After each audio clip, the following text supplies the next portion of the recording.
Bom dia. Como eu falei ontem, nós estamos chegando ao final do livro, estamos nos últimos capítulos, então vamos hoje prosseguir com 3 capítulos. Primeiro deles, fechando os ciclos. Outro ganho para meu crescimento e maturidade. Consegui conversar de mãe para filha com minha pérola. Foi muito difícil aceitar que fui uma péssima mãe, porém importando-me agora com sua vida, especialmente com sua saúde. Ela estava com alguma ansiedade e outras situações. Não era agradável para ela ter qualquer situação que pudesse vir a ser comparada a mim. Evidentemente, todo o nosso passado familiar afetou sua admiração pela minha pessoa, como mãe. Confrontou-me também por meu egoísmo e distanciamento dela, para mergulhar em minhas paranoias e autocomiseração. Certamente fechamos algumas brechas espirituais com aquela conversa sincera e verdadeira. Creio que o legal de um testemunho diário está, principalmente, na maturidade que o depoimento vai ganhando. No início, foi quase um lamento pelas injustiças que sofri, sendo hoje um relato maduro das estratégias que Deus usou para nos salvar como casal. E, quanto a mim, aceitar as consequências do pecado e mudar drasticamente minha forma de viver. Ainda aceitar que fui vítima de depressão e isso me custou saúde física e mental. Há um personagem da pregação do Evangelho chamado Charles Spurgeon, cujas pregações, sermões, amo demais. Cito um comentário nas redes sociais, abre aspas, de Gustavo Bessa. Ainda não li esse livro, mas me impressionei com essa citação extraída de suas páginas, abre aspas. Sou alvo de depressão de espírito tão assustadoras que espero que nenhum de vocês jamais tenham que passar por tais extremos de desgraça. Fecha aspas, Charles Spurgeon. Muitos acham difícil aceitar a possibilidade de um crente passar por depressão. Contudo, esse livro parece falar um pouco sobre como um dos maiores pregadores de todos os tempos passou por esse período. Abre parênteses, de quem peguei essa sugestão, fecha parênteses. Escreveu, abre aspas, ao ler esse livro tenho visto o quanto o príncipe dos pregadores, Spurgeon, encontrou Jesus na escuridão e como isso pode servir de luz para nossas trevas. É impressionante ver o quanto de força o Senhor pode gerar na fraqueza do seu servo. Fecha aspas. Essa passagem está numa postagem de Gustavo Bessa na internet. Assim como Spurgeon, minha fraqueza, bipolaridade, fez-me crer no poder de Deus para amar, salvar e depois de curar, usar. Citando mais uma vez Joyce Meyer, na ministração, abre aspas, o que Deus está fazendo em minha vida? Lucas capítulo 15, a história do filho pródigo, que alimentou a sua carne, vivendo uma vida leviana, sem ninguém para lhe mandar. Ele acordava a hora que queria, ia onde queria, andava com quem ele queria. Entre o dar-me e o faça-me, há muita miséria. Aquele filho no início disse ao seu pai, dá-me a minha parte da herança. O faça-me o que quiser da minha vida, Deus, somente entrou na história quando ele caiu em si, arrependendo-se de suas atitudes de desonra ao pai. Abre aspas. Quando você caminha na carne, é divertido por um tempo. Em Romanos, capítulo 7 diz, não alimente a sua carne. Quando alguém alimenta, isso é algo divertido. Mas eu descobri que quanto mais você alimenta, mais alta será a conta quando ela chegar. No faça-me, tem que haver a poda de Deus. Deus vem com uma tesoura para aparar todos os ramos desnecessários, ou apenas a poda para que os que estão produzindo frutos produzirem mais. Está na mensagem Não se ofenda com seus problemas, de Joyce Meyer. Hoje, 4 anos depois das cirurgias de mamas, faço a seguinte analogia. A infecção, uma semana depois do procedimento cirúrgico, representa o reflexo do pecado do adultério em nosso casamento. Já estavam fechados os atos da transgressão, porém a lesão inflamou todas as camadas abaixo da pele. Confiança da relação conjugal, desejo sexual, afetos físicos não sexuais, amizade e companheirismo.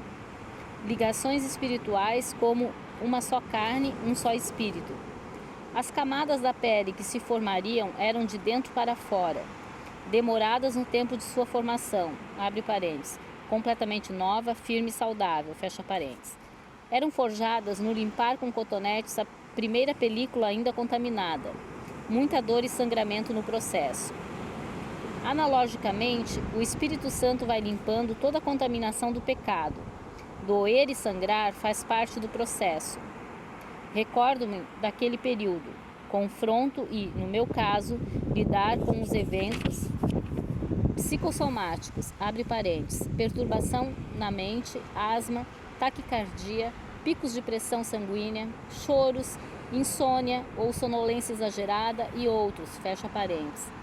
Liberação de perdão e o essencial, dependência de Deus em todo o processo. Após esse descontaminar, há a formação das camadas novas e fortes da pele.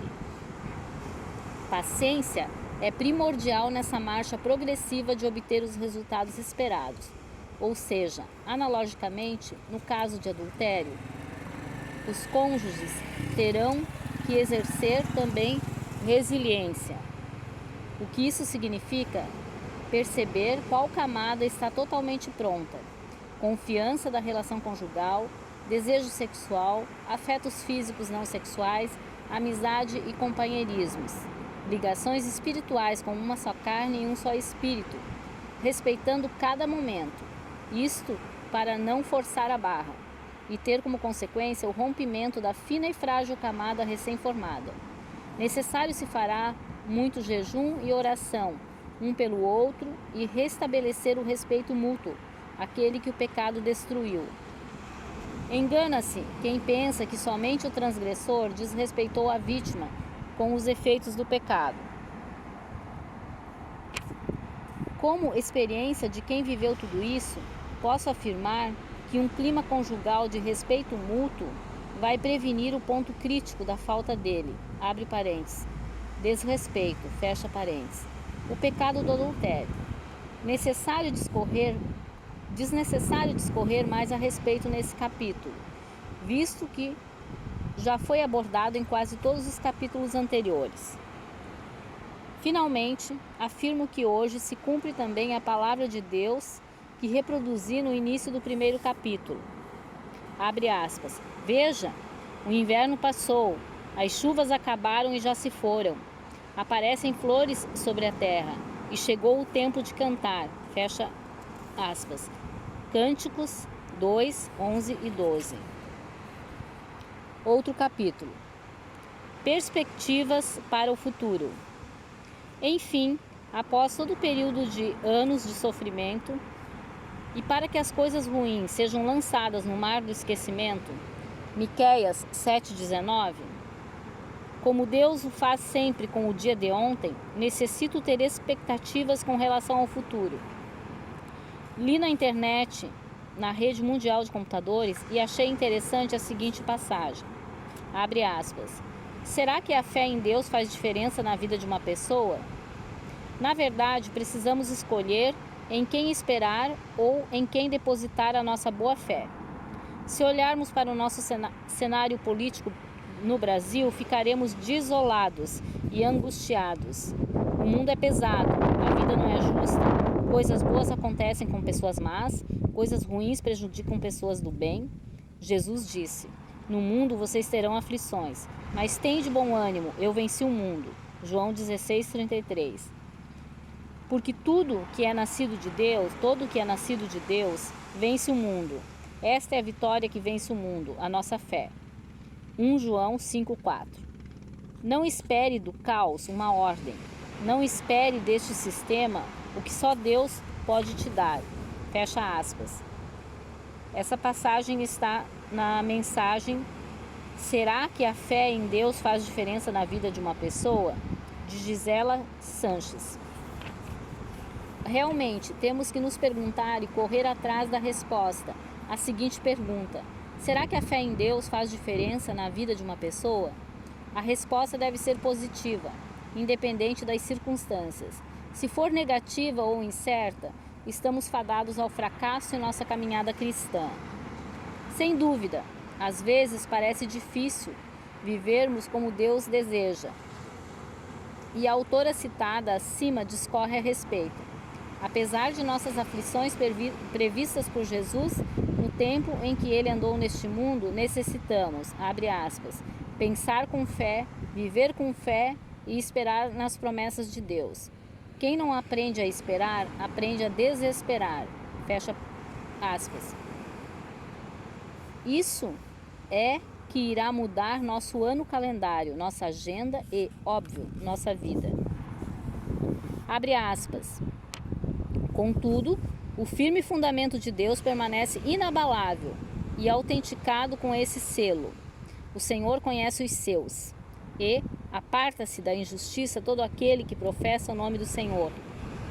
Numa grande casa há vasos não somente de ouro e prata, mas também de madeira e barro. Alguns para nobres finalidades, outros para fins desonrosos. Se alguém se purificar destes pecados, será como vaso de honra, santificado, útil para o Senhor e preparado para todo o bom serviço. Fecha aspas. 2 Timóteos 2, de 19 a 21. Bíblia King James atualizada. Este capítulo não tem um título específico, mas é a respeito de uma pregação. É o culto da pastora Lígia de Souza, no dia 17 de janeiro, domingo. Ao estarmos no domingo no culto de adoração, ministrado pela pastora Lígia, deparei-me com uma palavra desafiadora a respeito do livro de 2 Timóteo, capítulo 2, versículos de 19 a 22. Meditei na questão de que o Senhor conhece os que são seus. Ela também reforçou o fato de que Deus chamou apóstolos, os quais poderiam ser considerados caniços ou canas, que se movimentam conforme o vento, podendo até mesmo se dobrarem tanto ante a força das circunstâncias externas a eles, que não conseguiriam mais se endireitar. Porém, Jesus garante que, apesar de serem canas agitadas pelo vento, conforme a seguinte passagem, abre aspas, e, partindo eles, começou Jesus a dizer às turbas, a respeito de João, que fostes ver no deserto? Uma cana agitada ao vento? Fecha aspas. Mateus 11:7. Ao final, tornar-se-iam carvalhos de justiça, abre aspas, a ordenar acerca dos tristes de Sião que se lhes dê glória em vez de cinza, óleo de gozo em vez de tristeza, vestes de louvor em vez de espírito angustiado, a fim de que se chamem árvores de justiça, plantações do Senhor, para que ele seja glorificado. Isaías 61:3. No episódio da transfiguração de Jesus diante dele, quando ao invés de desfrutar da poderosa presença do mestre e amigo, no momento em que desceram do céu Moisés e Elias, Pedro, atropelando tudo, fala na Epístola de Marcos, capítulo 9, versos 4 e 5, abre aspas, e apareceu-lhes Elias com Moisés e falaram com Jesus, fecha aspas. Tomando a palavra, disse a Jesus, abre aspas, Senhor, bom é estarmos aqui. Se queres, façamos aqui 3 tabernáculos, um para ti, um para Moisés e um para Elias. Mateus 17:4. Como a pastora Lígia ministrou naquele domingo, Jesus chamou uma turma de caniços e os tornou carvalhos de justiça, homens que se deixavam levar pela sorte de qualquer vento em colunas na casa de Deus.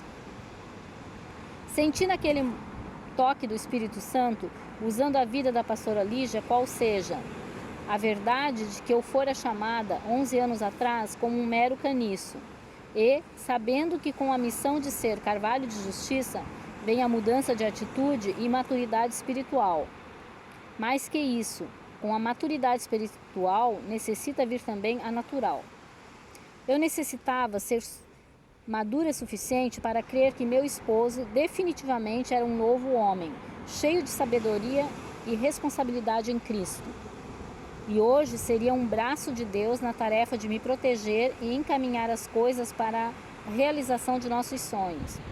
Que meu esposo agiu em contrariedade à postura de Judas, o qual teve remorso e culpa, e por causa disso se suicidou. Satanás, como fez com Judas, nos induz a pecar e depois diz, abre aspas, isso é problema seu, fecha aspas. Essa realidade fora descrita nas Escrituras por ocasião da traição de Judas. Após aquele ato abominável, o personagem bíblico em tela procura os que o corromperam a aceitar as moedas em troca de encaminhar o mestre à morte e opta por devolver o valor do suborno. Seus corruptores não aceitaram, abre aspas, isso é problema seu, fecha aspas, levando Judas a se enforcar, por não saber como lidar com o pecado. Pedro, ao contrário, depois de negar a Jesus, arrepende-se chorando amargamente e, por sua atitude, mais tarde Jesus devolve ao mesmo Pedrão, colérico e instável, a dignidade de um carvalho de justiça. Hoje, posso testemunhar dessa transformação em meu esposo, de Judas a Pedro. Por isso havia necessidade de que eu confiasse, primeiro e acima de tudo em Deus, depois na mudança de caráter do meu marido. Que bom poder descansar em Deus, apesar e acima de tudo. Independente do resultado da negociação da compra do nosso apartamento dar certo ou não, recobrando a confiança na relação conjugal, permito-me voltar a sonhar, conforme aquela palavra profética que eu recebera durante o ano passado, a qual também previa as ocasiões em que se tornou difícil crer, paralisando meu crescimento.